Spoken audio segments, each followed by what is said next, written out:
Haunted बस। रात के करीब 11 बज रहे थे। सड़क पर इक्का तुक्का गाड़ियां चल रही थी। अपनी नाइट शिफ्ट खत्म करके शीला और निकिता बस स्टॉप पर खड़ी थी। आज तो हमें बहुत देर हो गई। पता नहीं घर जाने के लिए हमें कोई साधन मिलेगा भी या नहीं। अगर कोई साधन नहीं मिला तो कहीं रात इसी बस स्टॉप पर ना बितानी पड़े। अपनी काली जुबान बंद कर। जब देखो तब उल्टी बातें ही करती है। अरे कुछ देर रुक जाना, कुछ ना कुछ मिल ही जाएगा। लेकिन काफी देर तक इंतजार करने के बाद भी उन्हें कोई बस नहीं मिलती। धीरे धीरे समय के साथ साथ सड़क पर चलने वाली गाड़ियों का दिखना भी बंद हो जाता है। अरे ये देख, अब तो सड़क पर एक भी गाड़ी नहीं दिख रही। दूर दूर तक गाड़ी और किसी इंसान का नामो निशान नहीं है। एक काम करते हैं, वापस अपने ऑफिस चलते हैं। हम दोनों आज रात वहीं गुजार लेंगे। देख, तुझे अच्छी तरह पता है 10 बजे के बाद चौकीदार ऑफिस के मेन गेट पर ताला लगाकर अपने घर चला जाता है। ऑफिस जाने का कोई फायदा नहीं है। इस सुनसान सड़क को देख मुझे बहुत घबराहट हो रही है। एक काम करना, उसी चौकीदार के घर चलते हैं। वो भी तो परिवार वाला है। हम बेफिक्र होकर आज रात उसके घर पर रुक सकते हैं। अरे पागल, चौकीदार 10 बाई 10 की खोली में रहता है। उसके 4 बच्चे हैं। भला वो हमें अपने घर में कौन सी जगह देगा। अब तू ना ये बेकार की बातें बंद कर और चुपचाप खड़ी रह। शायद कोई लिफ्ट ही मिल जाए। फिर काफी देर इंतजार करने के बाद आखिरकार एक नीले रंग की बस उनके सामने आकर रुकती है। बस का दरवाजा खोल कंडक्टर उन दोनों से कहता है, कहिए कहाँ जाना है आप दोनों को? देखिए मेरी पूरी बस खाली पड़ी है। मैं आप दोनों को आपके ठिकाने पर छोड़ दूंगा। इतना कहकर कंडक्टर मुंह में भरे पान की पिचकारी सड़क पर दे मारता है। निकिता, लोगों का कहना है कि कुछ महीने पहले इसी तरह अंधेरी रात में एक नीली बस के अंदर कुछ बदमाशों ने एक जवान लड़की की हत्या कर दी थी। इस बस का रंग भी नीला है। कहीं ये वही बस तो नहीं? कंडक्टर शीला की बात सुन लेता है और मुस्कुराते हुए कहता है, देखिए मेम साहब, उस घटना के बारे में मैंने भी सुना है।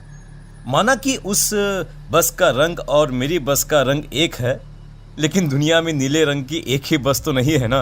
हाँ, ये तो सिर्फ एक इत्तेफाक है। देखिए हमारी बस में एक मेम साहब पहले से ही बैठी हैं, चाहे तो आप देख लीजिए। निकिता गर्दन उठाकर देखती है तो बस के पीछे वाले हिस्से में एक लड़की कंबल ओढ़े बैठी हुई थी। सही तो बोल रहे हैं भैया, बस में पहले से एक लड़की बैठी है। चल अब हम भी बैठ जाते हैं, वैसे भी बहुत देर हो गई है। अरे ठहर जाना निकिता, मुझे डर लग रहा है। अरे तुझे इतना ही डर लग रहा है तो तू यहीं खड़ी रहे, मैं तो चली। अरे तुम मुझे छोड़कर कहाँ जा रही है? मैं भी चलती हूँ। दोनों बस में जाकर बैठ जाती हैं। देखते ही देखते ड्राइवर बस को तेज रफ्तार में चलाना शुरू कर देता है। तभी शीला की नजर पीछे वाली सीट पर अकेली बैठी लड़की पर पड़ती है। उस लड़की की लाल आंखें और उसका आधा जला हुआ चेहरा देखकर शीला घबरा जाती है। सुन निकिता, हमारे पीछे जो लड़की बैठी है ना, उसकी आंखें एकदम खून की तरह लाल और चेहरा किसी चुड़ैल की तरह डरावना दिख रहा है। अरे छोड़ ना, कौन कैसा दिखता है, मुझे इन सब बातों में कोई दिलचस्पी नहीं है।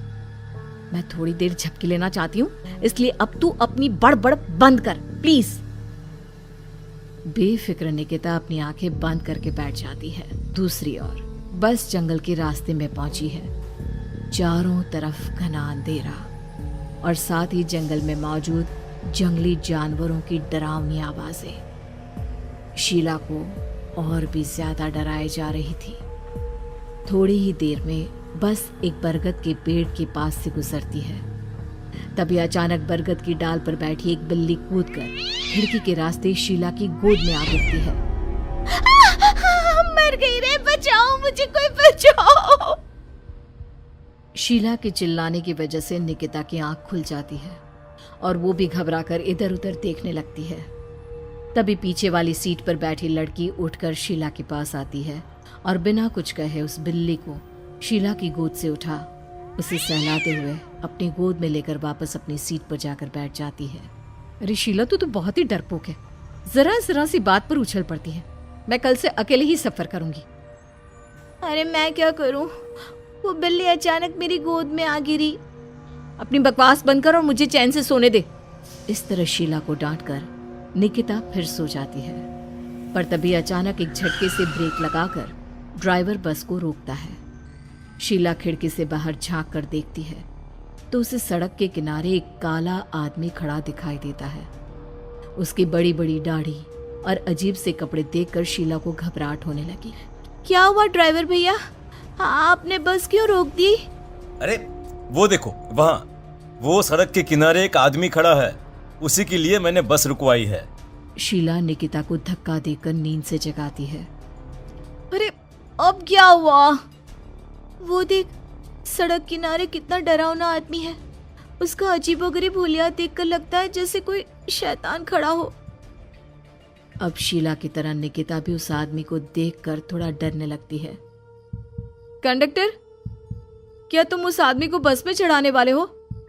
उसे देखकर हमें डर लग रहा है, उसे बस में मत चढ़ाओ। अरे डरने की कोई बात नहीं है मेम साहब, ये आदमी जंगल के पीछे वाले गांव में रहता है। ये रोज इसी वक्त मेरी बस में बैठकर पड़ोस वाले गांव में जाता है, और वैसे भी ये बेचारा गूंगा है। अगर आप लोगों को डर लगता है तो मैं इसे ड्राइवर के बगल में बिठा देता हूँ। ओह अच्छा, ठीक है। फिर कंडक्टर का इशारा पाते ही वो आदमी बस में सवार हो जाता है। ड्राइवर दोबारा एक्सीलेटर पर जोर देकर बस को आगे बढ़ाता है। थोड़ी ही देर में बस एक घाटी पर चढ़ती है। बस के एक तरफ गहरी और डरावनी खाई थी, पर ड्राइवर को इस बात से कोई फर्क पड़ता नजर नहीं आ रहा था। वो लगातार बस की रफ्तार बढ़ाकर बस चलता जा रहा था। ड्राइवर भैया, आप देखते नहीं क्या बगल में इतनी गहरी खाई है? बस की रफ्तार लगातार बढ़ाए जा रहे हो, थोड़ा धीरे चलाओ ना। अरे मेम साहब, घबराने की कोई बात नहीं है, ये तो मेरा रोज का काम है। मैं तो यहाँ इसी रफ्तार से बस चलाता हूँ। आप बेफिक्र होकर अपनी सीट पर बैठ जाइए, आपको कुछ नहीं होगा। ड्राइवर के कहने पर निकिता शांति से बैठ जाती है। कुछ दूर चलने पर अचानक ड्राइवर बस को सड़क के किनारे रोक देता है। शीला एक बार फिर खिड़की के बाहर झांक कर देखती है, लेकिन इस बार उसे कहीं कोई दिखाई नहीं देता। अरे अब क्या हुआ? तुमने बस क्यों रोक दी? यहाँ तो दूर दूर तक कोई भी नहीं दिखाई दे रहा। ड्राइवर उसकी बात का कोई जवाब नहीं देता, पर कंडक्टर बोल पड़ता है।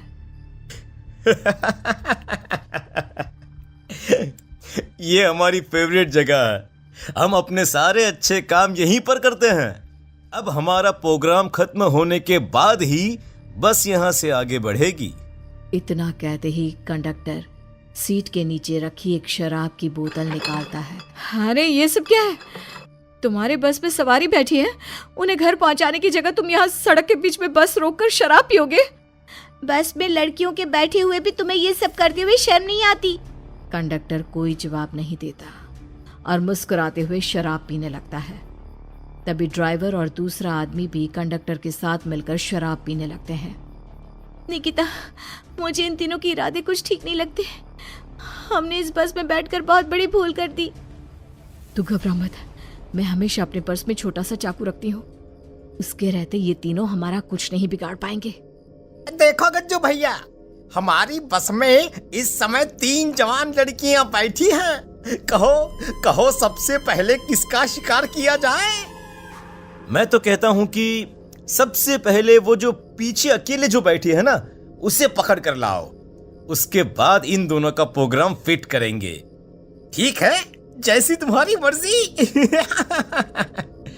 अब वो आदमी पीछे वाली सीट पर बैठी लड़की के पास पहुंचकर उसका हाथ पकड़ लेता है, लेकिन तभी अचानक उस लड़की की आंखें जरूरत से ज्यादा बड़ी और लाल होने लगती है।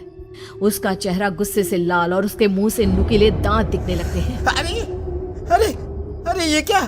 ये लड़की अचानक इतनी खतरनाक कैसे बन रही है? इतने में वो लड़की उस आदमी को उठाकर वहीं सीट पर पटक देती है। मुझे हाथ लगाएगा, तेरी इतनी हिम्मत! जोर से चीखते हुए वो लड़की उस आदमी पर हमला कर देती है और पल भर में ही उस आदमी का काम तमाम हो जाता है।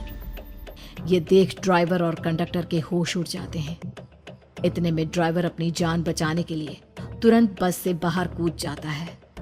पर तभी बस के पीछे की तरफ से तेजी से आ रहा एक ट्रक उसे कुचल कर चला जाता है। एक ही पल में अपने दोनों साथियों की मौत देख अब कंडक्टर के हाथ पैर कांपने लगते हैं।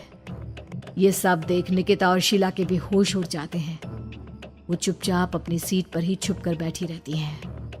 अरे अरे अरे कौन हो तुम और तुम इतनी भयानक कैसे बन गई?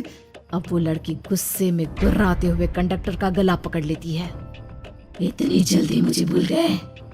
कुछ महीनों पहले तुम तीनों ने बड़ी बेरहमी से मेरी हत्या की थी और फिर शहर छोड़कर भाग गए। कई दिनों से मैं तुम तीनों के इंतजार में भटक रही थी। आज जाकर मेरा बदला पूरा होगा। अब तू भी अपने साथियों की तरह जहन्नम पहुंच जाएगा। अब वो लड़की कंडक्टर को उठाकर बस के पास मौजूद खाई में फेंक देती है। कंडक्टर एक बड़े पत्थर से जा टकराता है और उसकी भी मृत्यु हो जाती है। दूसरी तरफ ये सारा नजारा देख शीला और निकिता बेहोश हो जाती है। अगली सुबह जब उन दोनों को होश आता है तो वो अपने आप को एक सरकारी अस्पताल में पाती है।